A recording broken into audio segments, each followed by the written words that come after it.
Hi guys, welcome to Pakistani family reaction. तो कैसे हैं आप सब। मेरा नाम वजाहत मेरा नाम है। नदीम। तो यार आज हम देखेंगे most requested video Kargil war operation Vijay fact of Kargil documentary by Khan sir का वीडियो है। कारगिल वॉर पे इन्होंने फुल वीडियो बनाया। मैं इसके बारे में आइडिया नहीं था लेकिन रिक्वेस्ट बहुत है, फिर हमने चेक किया तो वाकई में इन्होंने पूरा वीडियो इस पे बनाया है। तो देखते हैं कि भाई क्या सच्चाई है क्या नहीं, क्योंकि ये तो बात सच्ची ही करते। तो काउंट करते 3, 2, 1 एंड स्टार्ट।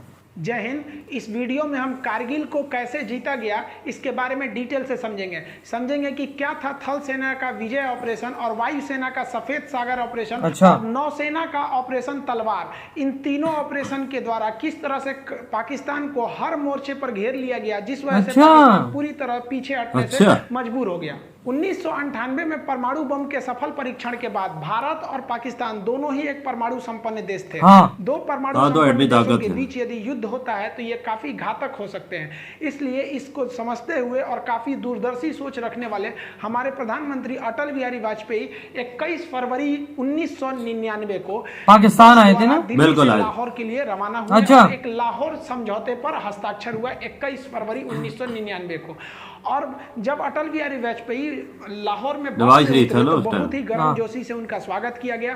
दोनों देशों ने कहा कि अतीत में हमने जितने भी युद्ध किए हैं उसे भुलाकर हम सब अब एक सह अस्तित्व पे आगे बढ़ेंगे और हम बहुत ही जल्दी मिल बैठकर कश्मीर मुद्दे को सॉल्व कर लेंगे, इसमें बिना किसी देश को इंटरफेयर किए। अटल बिहारी वाजपेयी को 21 तोपों की सलामी दी गई, लेकिन कोई भी हिंदुस्तानी ये नहीं जान रहा था कि ये 21 तोपों की जो सलामी दी जा रही है भारत के प्रधानमंत्री के सम्मान में, ठीक 3 महीने बाद यानी मई में यही तोपें भारतीय सैनिकों के सीने पर गिरेंगी। प्रधानमंत्री अटल बिहारी वाजपेयी थे तो उस समय पाकिस्तान के जनरल परवेज मुशर्रफ ये कह रहे थे कि हम उन्हें सैल्यूट नहीं करेंगे। भाई मत करिए ना, तुम्हारे सैल्यूट के हम लोग भूखे हैं। लेकिन ये जो था, ये आदमी इतना बड़का, ये इसको तो इसी के देश में फांसी की सजा हुई है। इसने खुद अपने प्रधानमंत्री नवाज शरीफ का तख्ता पलट करके खुद राष्ट्रपति बन गया था वहां पे।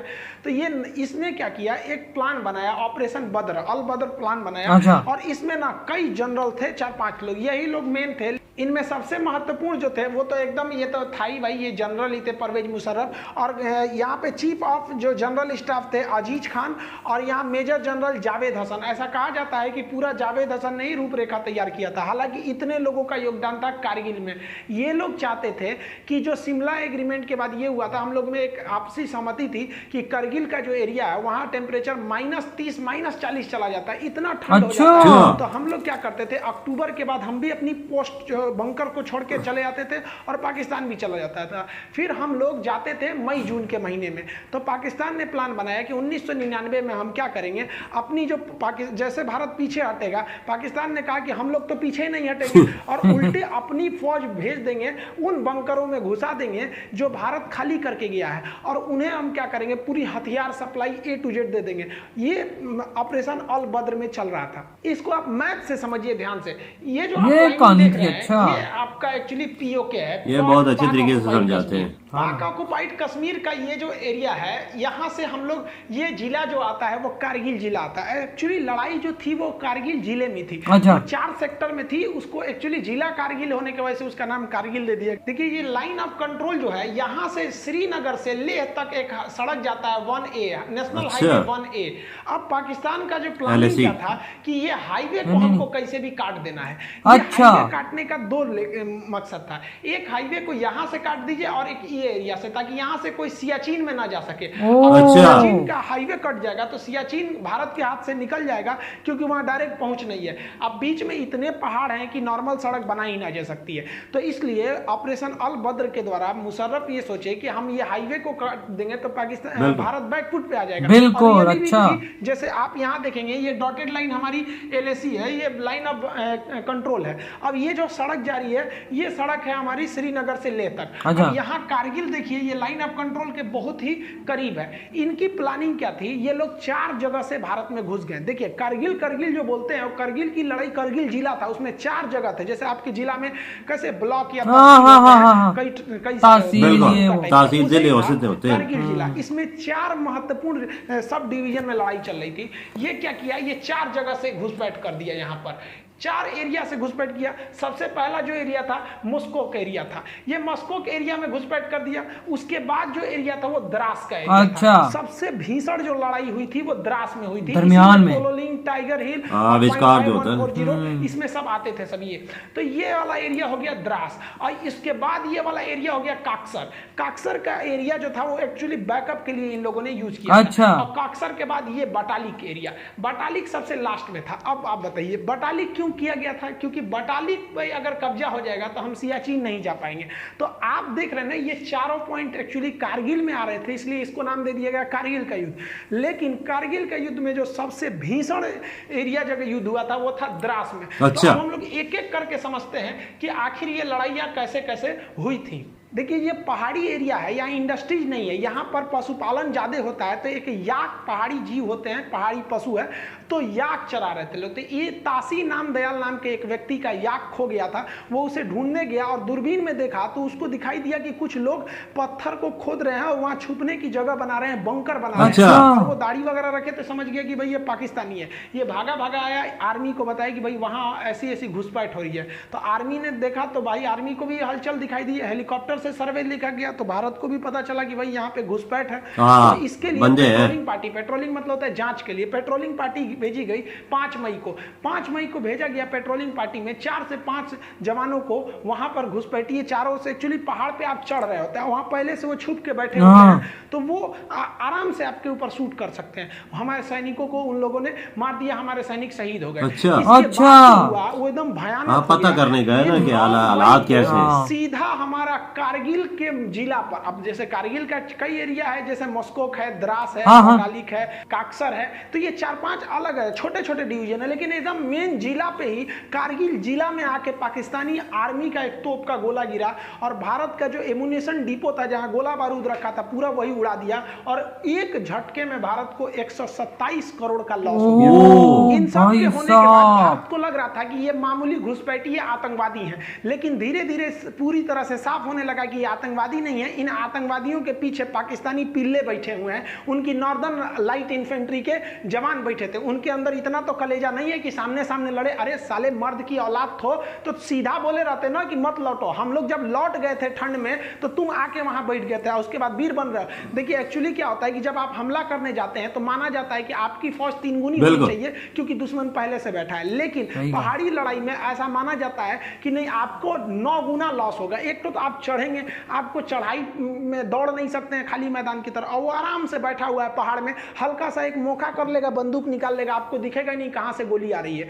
अब भारत के सामने यही समस्या थी, कैसे कैसे हमला किया जाएगा। तो ये टोटल का एरिया देखिए कारगिल है। तो इसमें हम लोग जो देख रहे थे ये वाला एरिया जो है ये मस्कोक है, इसके बाद ये द्रास है। तो मेन जो झमेला था वही वो द्रास में था, क्योंकि द्रास जो है हाईवे के एकदम करीब में भी करीब का एरिया था, और यहाँ की जो पहाड़ियां थी वो काफी ऊंची थी, जिससे कि नेशनल हाईवे नंबर 1 पर कौन जा रहा है आराम से देखा जा सकता था। पाकिस्तान इतना डोमिनेंस कर लिया था कि नेशनल हाईवे नंबर 1 पर आप एक स्कूटर नहीं ले जा सकते थे बिना उनके हिसाब से, क्योंकि वो आराम से गोली मार सकते थे, सर पे गोली मारते थे एकदम टीप के वो सब। तो भारत को यहाँ पे बहुत बड़ा डिसएडवांटेज था, ये भारत की इंटेलिजेंस फेलियर थी, ये पूरी तरह से आके इन पहाड़ियों पे बैठ गए। अब ये जो आपका यहाँ दिख रहा है, अब ये देखिए पूरा का पूरा एरिया द्रास है। अब भारत ने अपनी थल सेना का ऑपरेशन विजय चालू किया 19 मई को, ऑफिशियली इसी दिन से युद्ध स्टार्ट हो गई। अब हम लोगों ने कहा कि भैया एक टुकड़ी द्रास में भेजते हैं, कुछ यहाँ पे मस्कोक एरिया में, यहाँ पे काक्सर में, और ये वाला एरिया जो आपका बटालिक है यहाँ पे भी भेजते हैं। भीषण लड़ाई हो गई आपकी द्रास में, चूंकि द्रास का एरिया बहुत ऊंचा पे था। अब यहाँ 3-4 ऐसे जगह थे जहाँ पे कब्जा करना जरूरी था, जैसे तोलोलिंग हो गया, टाइगर हिल हो गया, पॉइंट मतलब छोटे छोटे पहाड़ी भी हैं सब, तो इसका अलग अलग नाम ना देके सेना के मानचित्र में उसका नाम दे दिया गया पॉइंट 5140, और एक और पॉइंट है 0.4590। ऐसे कई ठो पहाड़ियां हैं सब, और ये पूरा मिला देते हैं ना तो ये एरिया बनता है द्रास।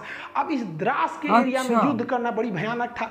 इधर तोलोलिंग थी, तोलोलिंग के बाद यहाँ पर आपका मम था, फिर 0.5140 था। ऐसे करते करते इस एरिया तक पूरा जीत लेंगे तो लास्ट में पड़ता था टाइगर टाइगर हिल बहुत ही ज्यादा हाइट पर था और इन सब पे पाकिस्तानी बैठे हुए थे। सब इतना भीषण एरिया में ये लोग आकर बैठ गए थे। अब भारत को नीचे से जाना था इस एरिया में। जनरल परवेज मुशर्रफ के प्लान के हिसाब से उन लोगों ने भारत के 140 पोस्ट पर कब्जा कर लिया था, बंकर बना लिए थे और हर पोस्ट में उन्होंने भारी मात्रा में heavy machine gun, mortar, artillery, पीछे से तोप का support, stinger, surface to air missile, हर तरह के मिसाइलों से लैस थे और वो लगभग 1500 की संख्या में थे। समस्या ये थी कि यही नहीं समझ में आ रहा था कि वो हमला कहां से कर रहे हैं। ये द्रास का सेक्टर अगर आप देख रहे हैं तो ये वाला जो एरिया है वो टाइगर हिल है। ये सबसे हाइट पे था इस एरिया में टाइगर हिल, लेकिन इसके इधर कई तो 0.5140 थी। यहाँ पर आपने सुना होगा विक्रम बत्रा, दिल मांगे मोर। तो ये लोग इस एरिया में ना जो हमारे राजपूताना राइफल थी, ग्रेनेडियर थी, जम्मू कश्मीर राइफल थे, जाट रेजिमेंट के सैनिक थे, गोरखा थे, कई सारे पूरी भारत के हर एरिया से फौज को लगाया गया था। तो यहाँ पर बेसिकली ग्रेनेडियर थे, राजपूत राइफल थे और जम्मू कश्मीर राइफल के जवान थे। तो ये इस एरिया से गए। पहले ये लोग यहाँ से गए, तोलोलिंग पे कब्जा किया, तोलोलिंग के बाद कई छोटे छोटे पॉइंट पर कब्जा किया, तोलोलिंग के बाद सेकेंड हाइट पे जा था 0.5141 था, यहाँ कब्जा किया गया। यहाँ कब्जा के बाद अब देखिए यहाँ से सीधा टाइगर हिल यहाँ है, यहाँ पर हमला हो रहा था और ये ससुरे सब यहाँ से आर्टिलरी फायर कर रहे थे, सब तोप यहाँ से। सोचिए उनको कहाँ दिखेगा। और यहाँ एयरफोर्स भी सक्सेस नहीं हो पा रही थी, लेकिन भारतीय जवान रुकने वाले कहाँ है ससुरे तुनाई। भारत माँ को जब भी जरूरत पड़ी है, भारत के वीर सपूतों ने कभी भी अपना खून बहाने से पीछे नहीं हटे हैं। भारतीय सैनिक जब 0.5141 पे कब्जा किए तो यहाँ से नीचे उतरते वक्त भी बहुत ज्यादा यहाँ से भीषण फायरिंग हो रही थी। यहीं पे बहुत सारे फौजी हमारे शहीद हो गए। फिर प्लान बनाया गया कि हम लोग इस डायरेक्शन से उतर के कुछ उस डायरेक्शन से तीनों ओर से घेरा जाए हम लोग टाइगर हिल के ऊपर। तीनों ओर से घेरा जाए। फिर भारत ने टाइगर हिल पर अपना तिरंगा लहरा दिया था। देखिए यहाँ पर जो एरिया दिख रहा है ये आपको टाइगर हिल दिख रहा है। अब टाइगर हिल से इतना दूरी पे आप देखेंगे तो ये तोलोलिंग का एरिया, ये तोलोलिंग पहाड़ी है, ये टोटल एरिया जो है वो तोलोलिंग। अब तोलोलिंग की सारा पहाड़ी इलाका है ना, कारगिल का ऊंचाई पर स्थित है, वहां पर लड़ाई करना काफी मुश्किल हो गया था तोलोलिंग पर। अब यहाँ तोलोलिंग पे तो पहले से तोलोलिंग पीक है, यहाँ पे पाकिस्तानी पहले से बैठे थे और जो हिंदुस्तानी फौज थी वो नीचे से आ रही थी। अब हिंदुस्तानी फौज नीचे से जब चढ़ रही थी तो ये जो पाकिस्तानी थे इस साइड में अपनी आर्टिलरी गन रखे थे, यहाँ से हमला कर देते थे। तोलोलिंग की ऊंचाई से ये पूरे एरिया पे डोमिनेट करते थे। ये एरिया नीचे होने की वजह से हम लोग जब रात से ऊपर चढ़ना चालू किए तोलोलिंग पे तो ये सीधा हमला कर देते थे। फिर भी भारतीय सूरवीरों ने किसी भी तरह इस मुश्किल चोटी के ऊपर चढ़ान किया। तोलोलिंग को जीतने के बाद इसके अगल बगल में देखेंगे तो कई सारी पहाड़ियां हैं जिन्हें अलग अलग पॉइंट जिसे हम कहते हैं 0.5140, इस तरह से छोटी छोटी पहाड़ियां थी। इन नाम रखे करने के बाद अब देखिए इतनी दुर्गम में पहाड़ियों में जा जाके लड़ाई लड़ना था और दुश्मन यहाँ पर 100 से ज्यादा पोस्ट बना के बंकर बना के वहां पर गुफा टाइप का उसमें छुपा हुआ था। हमारे सैनिकों को दिखता भी बंकर बना के बैठे हुए लोकेशन कहाँ है पार करके इस एरिया की जो सबसे ऊंची चोटी थी वो थी टाइगर हिल। द्रास के तोलोलिंग और उसके छोटे पहाड़ियों पे जीतने के बाद अब इस एरिया का सबसे टाइगर हिल थी ज्यादा था। इसको फतह करना बहुत ही मुश्किल था।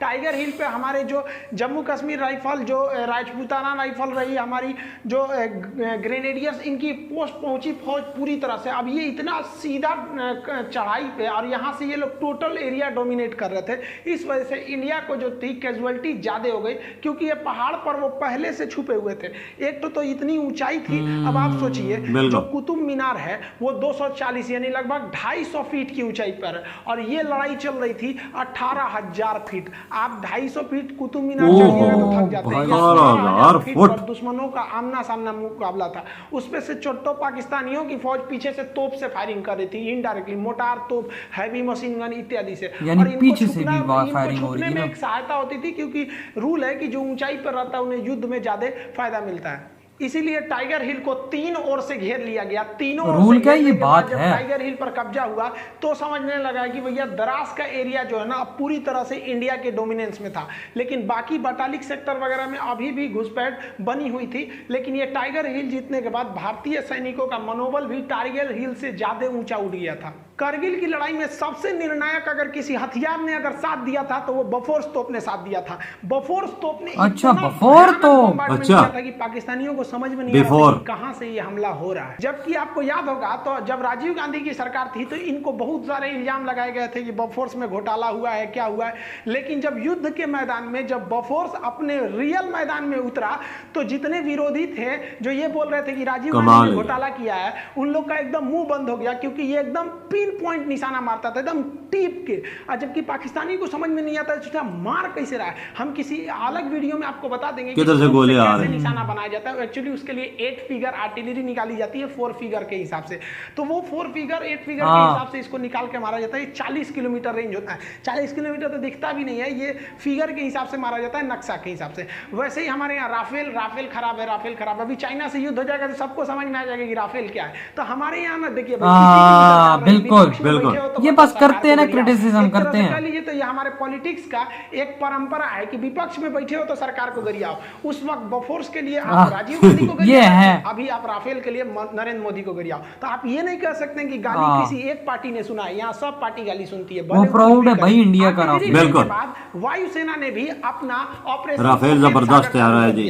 26 मई 1999 को ऑपरेशन सफेद सागर को ऑफिशियली लॉन्च कर दिया गया और इसके लिए भारत सरकार भारतीय वायुसेना ने अगले ही दिन यानी 27 मई को, ये भारतीय वायुसेना के लिए बहुत खराब दिन एक तरह से कह सकते हैं, तो क्योंकि यह इस वक्त भारतीय वायुसेना को कई सारे झटके लगे। उन्होंने अपना मिग 27 विमान को उड़ाया जो वहां पे पहाड़ी क्षेत्र में गया और इसमें टेक्निकली खराबी आ गई थी। ये हालांकि पाकिस्तान कहते हैं कि उन्हें मार कर गिरा दिया गया था। टेक्निकली खराबी आने की वजह से इसके जो पायलट पाकिस्तानी कहते हैं वो क्या किए, पैराशूट से ड्रॉप किए और गलती से उनका पैराशूट जो है लाइन ऑफ कंट्रोल के उस साइड गिर गया, पाकिस्तान साइड में। बाद में पाकिस्तान ने भारत के दबाव में लौटा दिया, जैसे अभिनंदन जी के साथ मामला हुआ था। लेकिन तब तक ये तो बात का मैटर है कि जब लौटाया था, लेकिन उस वक्त तो किसी को पता ही नहीं चल रही थी 27 मई को कि कहां गए। इनका कोई रडार से सिग्नल भी गायब हो गया था। तो इनके पीछे निकले थे मिग 21 लेके अजय अहलुवालिया। अजय अहलुवालिया साहब गए थे सर्च करने के लिए, तो ये काफी लो हाइट से उड़ान भर रहे थे क्योंकि इनको खोजना था अपने साथी नचिकेता का विमान। लेकिन इन्हीं पर पाकिस्तानियों ने स्टिंगर मिसाइल से हमला कर दिया। अब सोचिए किसी आतंकवादी के पास मिसाइल होता है, स्टिंगर मिसाइल। ये चोट्टा पाकिस्तानी था, दुनिया में कह रहा है कि मतलब हमारी फौज नहीं है। अरे हिजड़ो कहीं के तुम्हारी फौज नहीं है। एक तो लड़का हमारे वीडियो पे कमेंट किया कि दुनिया का सबसे बड़ा आतंकवादी देश भारत है। इस ससुरा पाकिस्तानी ऐसा कमेंट करता, हमको तो हंसी ही नहीं छूट कर, हम रिप्लाई कौन जी करे, चोट्टा कहीं का, तू सबसे बड़ा है तो हम लोग को बोल रहा है। तो आतंकवादियों ने अजय अहलुवालिया के विमान पर स्टिंगर मिसाइल से हमला कर दिया। स्टिंगर मिसाइल से जब हमला किया तो ये इन्होंने सीट एजेक्शन का बटन दबाया। इसके बाद सीट एजेक्शन हो जाता है, हम राफेल के वीडियो में आपको सब समझा दिए थे। और उसके बाद जब ये पैराशूट से नीचे उतरे तो पाकिस्तानियों ने हैवी मशीन गन से फायरिंग किया। आसमान से अजय अहलुवालिया के शरीर के टुकड़े गिर रहे थे, वहां पर एकदम निर्मम हत्या कर दी गई। ये वायुसेना का एक बहुत बड़ा कह लीजिए तो एक काला जंग है ना बाबा, जंग में तो फिर हम अपने हेलीकॉप्टरों का प्रयोग करेंगे, क्योंकि फाइटर जो होते हैं बहुत तेज रफ्तार से निकल जाते हैं, दुश्मन कहां छुपा है पता ही नहीं चलता है। और हेलीकॉप्टर जो होते हैं वो थोड़े धीरे स्पीड से होते हैं और एक जगह रुक भी सकते हैं। लेकिन भारत के साथ समस्या क्या था, जो उसके Mi-24 या Mi-35 जैसे भीषण लड़ाकू हेलीकॉप्टर थे, ये सब के पास जो लड़ाकू हेलीकॉप्टर थे ये इनके पास हथियार ज्यादा होता है, लेकिन इनकी लोड इतने भयानक थी कि ये उतना हाइट पे उड़ नहीं सकते हैं। ये केवल 10,000 हाइट बहुत थी ना, उड़ सकते हैं। लेकिन वहां तो लड़ाई हो रही थी 18,000 फीट की ऊंचाई पर। सोचिए 18,000 फीट, कुतुब मीनार 250 फीट ये उड़ सकते हैं 10,000 फुट बुलंदी। अब क्या किया जाए, दोगुना है ना। अपना Mi-17 जो हेलीकॉप्टर था, जो सवारी ले जाने वाला हेलीकॉप्टर था, जिसमें कोई भी मिसाइल नहीं लोड किया जा सकता है, तो भारतीय वायुसेना के इंजीनियरों ने इसमें क्या किया, अलग से मिसाइल ले जाने के लिए पॉट जोड़ दिया। आप यहाँ देखिए इसमें कोई पॉट नहीं है, लेकिन यही हेलीकॉप्टर में यहाँ पे आपको रॉकेट ले जाने के लिए पॉट जोड़ दिया गया। लेकिन इसमें हमारे 4 Mi हेलीकॉप्टर थे, इसके पास आती हुई मिसाइलों के, क्योंकि पहले जो 2 विमान थे उन पर तो मिसाइल अटैक हो गया था, स्टिंगर मिसाइल कंधे पे रख के मार दिया जाता है। तो ये लोग स्टिंगर मिसाइल से बचने के लिए एक फ्लेयर का प्रयोग करते हैं। वो आग का गोला होता है। एक्चुअली स्टिंगर मिसाइल जो होती है फ्लेयर निकलती है जहाज के पीछे से, बिल्कुल बिल्कुल निकलता है, रोशनी भी देता है। स्टिंगर मिसाइल आ रही है तो वो आग का गोला फेंकने लगते हैं, जिसका जो इंफ्रारेड को मिसाइलों को अपनी ओर खींच लेता है, ये बच के निकल जाते हैं। तो भारत के जो हेलीकॉप्टर थे 4 में से तीसरा जो हेलीकॉप्टर था उसमें ये जो फ्लेयर वाला सिस्टम था वो नहीं लगाया गया था। और यही खतरा हो भी गया। हमारा पहला हेलीकॉप्टर बम बरसा के आ गया, फ्लेयर से बच गया, दूसरा भी फ्लेयर छोड़ के बच गया, बम बरसाया, लेकिन तीसरा जो जहाज था वो भीषण हमला किया और उसके पास फ्लेयर भी नहीं था, लेकिन इतने हमारे वायुसेना के पायलट बहादुर कि वो नीचे जहाज को लाया, एकदम एक्यूरेट हमला किया। लेकिन उसी बीच क्या हुआ, जो स्टिंगर मिसाइल थी वो तीसरे हेलीकॉप्टर को हिट कर गया। पीछे से आ रहा चौथा हेलीकॉप्टर जो वो एरिया था पाकिस्तानियों के बंकर को ध्वस्त कर दिया, लेकिन हम लोगों ने फिर अपना एक हेलीकॉप्टर खो दिया और उसमें हमारे बैठे जवान हमारे जो जवान थे वो भी शहीद हो गए। भारत ने अपनी स्ट्रेटजी को पूरी तरह से चेंज कर दिया। भारत ने अपना फ्रांस निर्मित जहाज को लगाया जिसका नाम था मिराज 2000। एक्चुअली पाकिस्तान इस जहाज हमारे पास भी नहीं है, ये बहुत बड़ा साइज का जहाज, हम इसको नहीं लेंगे। और भारत सरकार ने इस मिराज भी F-16 लगाया। ये मिराज जहाज जो लेजर गाइडेड बम से हमला करते थे, तो ये सबसे बड़ा आप कहिए तो वायुसेना का जो ऑपरेशन सफेद सागर था उसमें सबसे निर्णायक भूमिका मिराज 2000 लगाया। ये तो पाकिस्तान में घुस के बलात्कार कर दिया, ऊपर से ही मारा, इतना हमला किया कि कमर टूट गई कारगिल की लड़ाई में। कह रहे थे कि बहुत बड़ा साइज है, बहुत बड़ा साइज है तो बढ़िया से तो धोबो किया है। और अभी याद रखो इसका बाप आ रहा है, बाप इसी का मिराज 2000 का राफेल पुरान हो गया, सही बात, राफेल जबरदस्त है, कोई मुकाबले का नहीं। 1965 की लड़ाई में हम लोगों ने एक छोटा सा हमला किया था जिसके बदले में पाकिस्तानी वायुसेना ने भीषण हमला कर दिया। इस बार उनके हमले से डर नहीं था। एक्चुअली दिक्कत क्या था कि पाकिस्तानी घुसपैठिए जो थे उनकी नॉर्मल लाइट इन्फेंट्री के जो जवान थे वो घुस चुके थे पूरी हथियार को लेकर, और हम लोग को दिख भी नहीं रहा था। अच्छा, वायुसेना भारत की पाकिस्तान की दोनों घुस जाएगी तो इसमें सबसे बड़ा फायदा क्या होगा, नीचे के घुसपैठियों को, क्योंकि हमारे जो जवान चढ़ रहे थे उनको तो ये पाकिस्तानी घुसपैठी मारिए रहते थे आराम से, ऊपर से उनकी वायुसेना थी। लेकिन इसीलिए भारतीय वायुसेना ने श्रीनगर एयरबेस, पठानकोट एयरबेस से अपने जो जितने भी घातक जो इंटरसेप्टर जहाज थे MiG-29 इसको तैनात रखा था कि अगर पाकिस्तानी वायुसेना आएगी तो तुम उससे जाके लड़ जाना, कारगिल के एरिया में घुसने ही मत देना। इसी बीच सबसे भीषण घटना हुई थी भाई 24 जून 1999 को। हमारे दो जगुआर जहाज जो थे वो रेकी पे निकले हुए थे। इसी जहाजों ने क्या किया, उनको लगा नीचे एक तो गुलटेरी जगह था, इन जहाजों को लगा कि भाई नीचे काफी ज्यादा फौज है और वो नीचे काफी फौज का जमावड़ा था। तो जो आगे का पायलट थे वो काफी यंग थे, जो पीछे बैठे थे उनका नाम था, पायलट का नाम AK सिन्हा। तो AK सिंह जो थे ये सीनियर पायलट थे। तो ये आगे वाला जो पायलट था वो गुलटेरी में जो फौज खड़ी थी उनका बहुत बड़ा कैंप था, नीचे पाकिस्तानी बहुत बड़ी फौज में खड़े थे, उन पर मिसाइल लॉक कर लिया। और आपको हम वीडियो में बता चुके हैं राफेल वाले में कि एक बार मिसाइल लॉक हो गया ना तो आप बच नहीं सकते, वो मिसाइल खोज के मार देगी आपको। तो ये ग्राउंड पे एकदम लॉक कर लिया। और इन्होंने पूछा अपने सीनियर से कि हमने लॉक कर लिया है बहुत बड़े अड्डा को, क्या हम इसे उड़ाने जा रहे हैं? तो उन्होंने कहा कि रुक जा एक बात बता, तुम उस साइड पाकिस्तान में हो, घुस गए हो कि इंडिया में ही हो?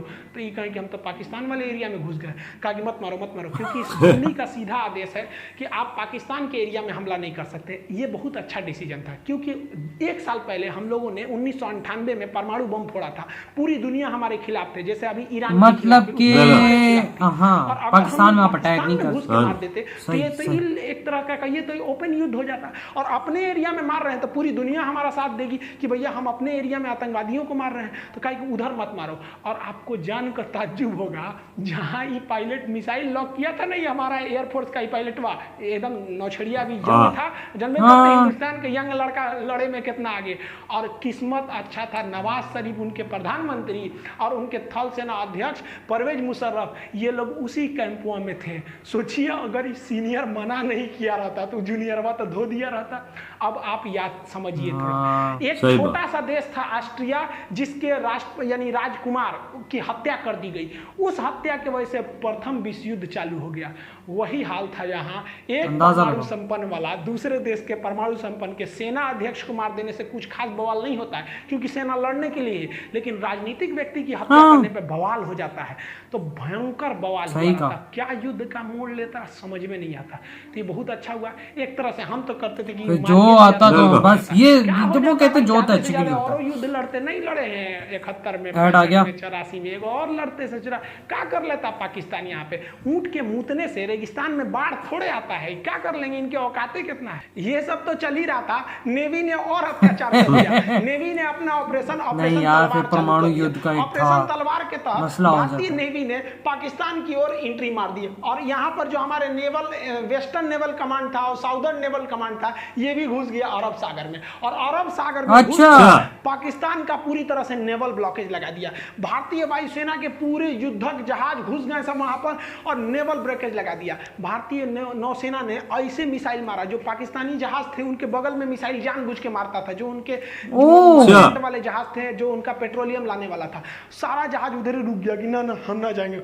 नेवी उधर मार रही है। पूरी तरह से पाकिस्तान का इतना भयानक नेवल ब्लॉकेज था कि केवल 6 दिन का पेट्रोलियम बचा था, नहीं तो उसके बाद उन लोग गाड़ी चलाते, लोग चलाओ ससुरा तुम्हारा पास, इतना भयानक काम किया था। तो नेवी के रोल को भी हमें भूलना नहीं चाहिए। पाकिस्तान जो है वो मदद मांगने के लिए चला गया अमेरिका में। अमेरिका में इंडिपेंडेंस डे के रूप में मनाया जाता है, तो वहां क्लिंटन साहब के पास पहुंच गया। एक्चुअली जो समुद्र के रास्ते में रोक लिया था, रखेल था, अभी चाइना का रखेल बन गया। पहले वो अमेरिका से फसल था, तो अमेरिका से कहा कि सुनिए ना मदद करिए मेरा। अमेरिका के पास गया मदद करने के लिए, तो अमेरिका ने पूछ दिया नवाज शरीफ से, ये बताइए नॉर्दर्न इन्फ्लेंट्री आपकी फौज घुसी है कि नहीं घुसी है?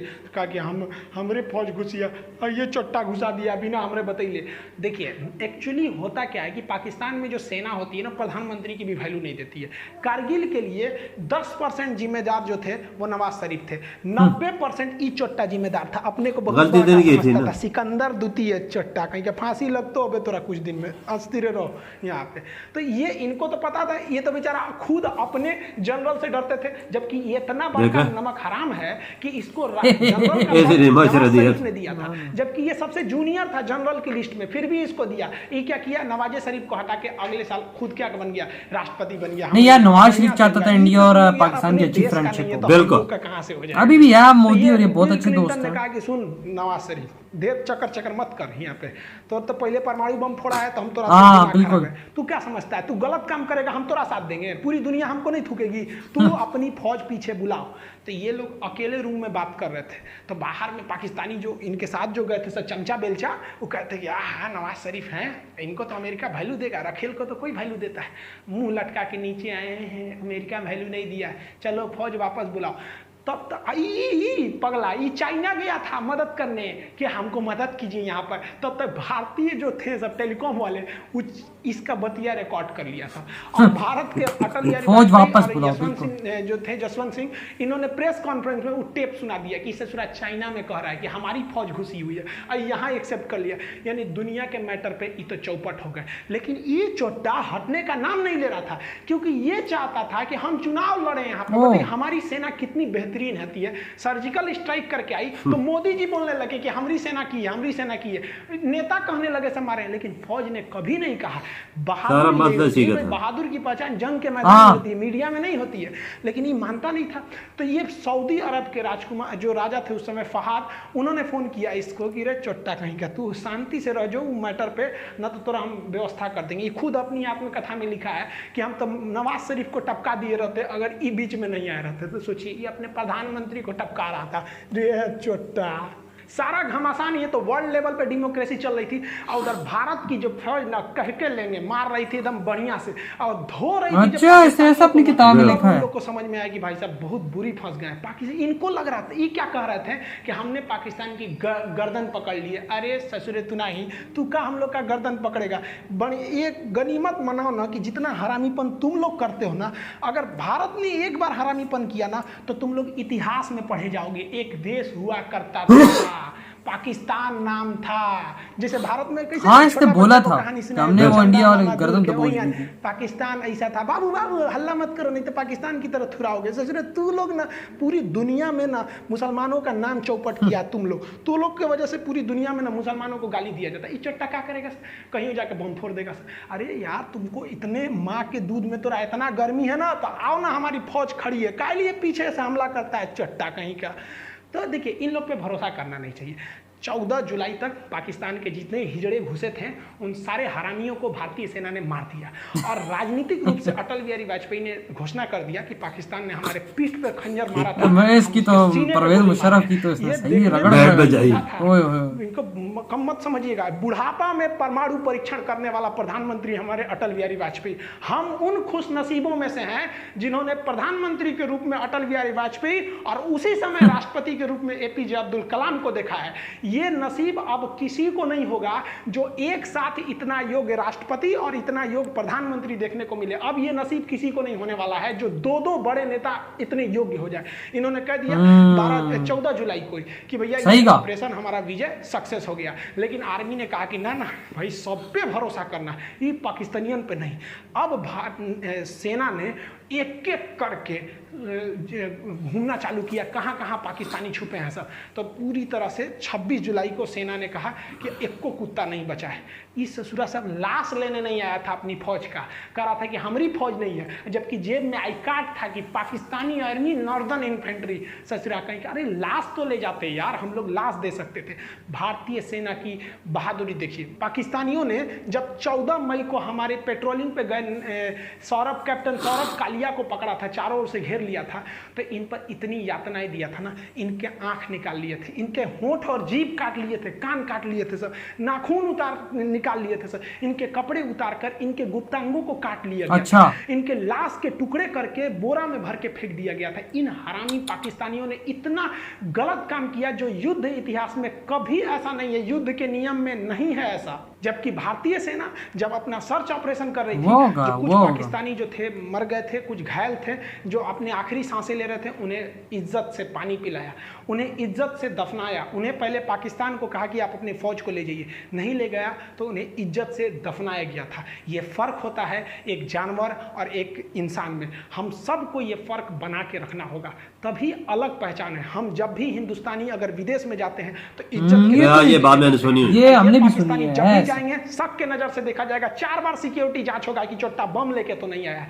ये इंसानियत बरकरार रहना है।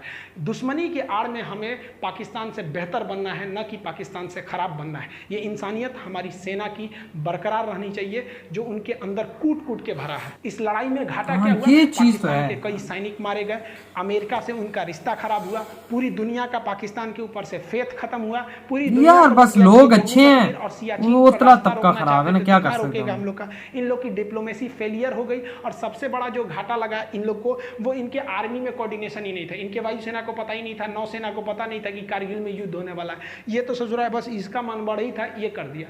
लेकिन भारत की अगर बात करेंगे तो भारत के साथ भी कई समस्याएं थी। पहला कि भारत के लिए वेदर एकदम खराब था, मौसम पूरी तरह खराब था, हाइट इतनी ज्यादा थी कि हम लोग हाइट पे चढ़ रहे थे तो हाइट हो रहा था युद्ध के वक्त, इसी की वजह से हुआ था सर। कम हो जा रहा था, नहीं थे लड़ाई के लिए। हर प्रधानमंत्री को पता नहीं रहेगा भैया। फरवरी में हम लोग मिलने गए, हमारे राष्ट्रपति हमारे अटल बिहारी वाजपेयी वहां जाके प्रधानमंत्री से गले मिलने, हमको क्या पता तुम खंजर घोंप देगा यहाँ पे। और जो हमारे लिए सबसे बड़ा फेलियर, सही बात है, इनको पता ही नहीं था ना, आर्मी जिम्मेदार, मजे से चले गए थे सर्दी हमारे देश के इंटेलिजेंस भी जिम्मेदार है। तुम जासूस किस काम का रहे कि तुमको ये पता नहीं चल रहा है कि पाकिस्तान यार अब नवाज शरीफ को तो इसमें कसूर नहीं था ना। एमुनेशन लेके चले गए, मिसाइल लेके घुस गए, हमारी फौज चुपचाप मुंह देख रही है। हमारी फौज तो बहादुरी से लड़ी, जो जासूस थे सब इंटेलिजेंस, वो चोट्टे कहां मर गए थे सब। और ये हमेशा से यही होता है। 1962 की लड़ाई ये फेलियर था, यही जासूसों की वजह से। 1984 में ये ससुरे सियाचिन में घुस गए थे, फिर भी कुछ नहीं हुआ। अरे सब छोड़िए, 2008 में देखिए ना, मुंबई में जब हमला हुआ तो हमारे जासूसों को पता ही नहीं था कि कजमल के साथ घुस गया, हमला कर दिया, चोट्टा सरकारी नौकरी लेना है, कोनो काम का नहीं है सब अधिकारी। इनको ले आके हम तो रहते ना वहां पे, हमारे पास पावर रहता ना, हम तो जितने अधिकारी हैं ना ससुरन को जिस तरह से पाकिस्तानियों को भूने थे ना उस तरह भून देते ससुरा। तुम क्या कर रहा है? क्योंकि हम युद्ध जीत सकते हैं। हमारे इतिहास में एक और शौर्य गाथा लिखी जा सकती है, लेकिन उन माओं की गोद जो सुनी हो गई करगिल की लड़ाई में, उन्हें हम कभी नहीं लौटा सकते हैं। उन चोट्टे जासूस इंटेलिजेंस वालों की वजह से बस नौकरी हो गया ना, सरकारी नौकरी, अब कौन जरूरत है जासूसी करने का? मेहरारू संगे घूमो, हम लोग हाँ कैसी हो देश भाड़ में जाए। आज के वक्त में देखेंगे तो काफी तकलीफ होता है। आप कभी फौज में जाइएगा ना, वहां पर जो हिंदू, मुस्लिम, सिख, ईसाई, इनके के जो पूजा स्थल होते हैं ना एक पास होते हैं, वहीं पर आपको नमाज पढ़ना है, उसी के बगल में पूजा करना है, वहीं पे गुरुद्वारा में जाना है, एक ही होता है कैंपस, उसी में सब होता है। और यहाँ हम लोग मरे जाते हैं, तुम हिंदू तुम मुस्लिम तो ये अरे यार क्या करे, तो कुछ तो सिखों से सीखना चाहिए। या ये they are born for others, ये दूसरों के लिए जन्म, इतनी सेवा करते हैं ये समाज की जिसका कोई हद नहीं। काफी तकलीफ होता है जब इतनी बहादुरी से हमारे जो फौजी जो देश में लड़ते हैं, हमारे देश के अंदर कुछ मामूली नेता के चक्कर में हम लोग आपस में लड़ लेते हैं। हम एक बात बताइए, मेरा ये वाला हाथ यार सिखों की ये बात है, बिल्कुल तो हमें होगी ना, तो हिंदुस्तान के किसी भी धर्म का व्यक्ति मरे तकलीफ तो भारत माँ को होगी। हमें इस बार काफी तकलीफ हुआ। एक्चुअली हम 6 जुलाई को हम पटना गए हुए थे, तो जैसे पटना में एंट्री किए ना तो वहाँ चेक पोस्ट चल रहा था, तो मेरी चेकिंग वगैरह थी, तो हमको भी चेकिंग हुआ, तो मेरा सब कुछ था, ड्राइविंग लाइसेंस वगैरह। एक फौजी भाई का कोई नॉर्मल सा कोई पेपर था जो छूट गया था, तो फौजी वो कह रहा था पुलिस वाले से कि मेरा केवल पेपर छूट गया है, आप हमको जाने दीजिए, हम यहीं के रहने वाले हैं। तो कह रहा कि नहीं जाने देंगे, फाइन भरो, ये करो। अब वो बहस थोड़ी करेगा वो लोग यार, न तो एक झापड़ देगा तो सूझ जाएंगे ये लोग, लेकिन बेचारा उससे लिए हम कहेंगे सर हम आपको दे देते हैं। तो कहा कि देखो पैसे का प्रॉब्लम नहीं, तकलीफ इस बात की है कि हम अगर देश के लिए हम लोग लड़ लेते हैं और हमारा एक पेपर छूट गया है तो ये आपको नियम कानून सिखा रहा है। अब हाँ। तो भाई ऐसा दे ही रहे थे ना फौजी, तब तक एक तो नेता विधायक का गाड़ी गया, वो रोका तो गरिया दिए, रे हमारा गाड़ी रोकेगा, चुपचाप सटक गए। यहाँ पे अजब हाल है यार। फौजियों के प्रति इज्जत रखनी चाहिए, कहीं पे भी उनके लिए इज्जत हमेशा रहनी चाहिए, एक आम नागरिक से ज़्यादा उनकी इज्जत होनी चाहिए।